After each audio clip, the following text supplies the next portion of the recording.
मोहतरम सदर जलसा वालिने मस्जिद, मैं आपके सामने कुरान के बारे में कुछ जरूरी बातें सुनाना चाहता हूँ।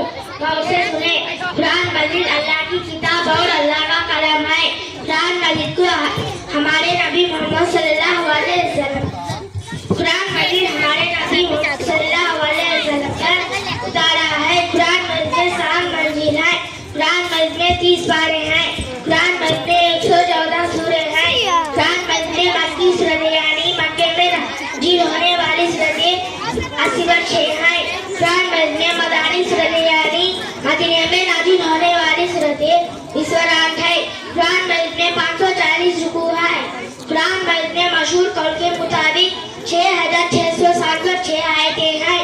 कुरान मजीद में सजदे वाली आयतें 14 ही, यानी कुरान मजीद में 14 आयतें ऐसे ही जिनको पढ़ने या सुनने के बाद सजदा करना वाजिब है। कुरान मजीद की 1000 आयतों में हलाल कामों का हुक्म है। कुरान मजीद की 1000 आयतों में हराम चीजों का हुक्म है। कुरान मजीद की 250 आयतों में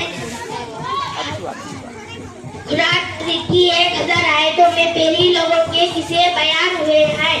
कुरान मजीद हमारे नबी मोहम्मद सल्लल्लाहु अलैहि वसल्लम पर कभी एक आयत, कभी 2-4 आयतें, कभी एक रुकू, कभी एक सूरत, जैसे जैसे जरूरत पड़ते रही नाजिल होते रहा। इस तरह थोड़ा थोड़ा करके 20 साल से मुकम्मल हुआ।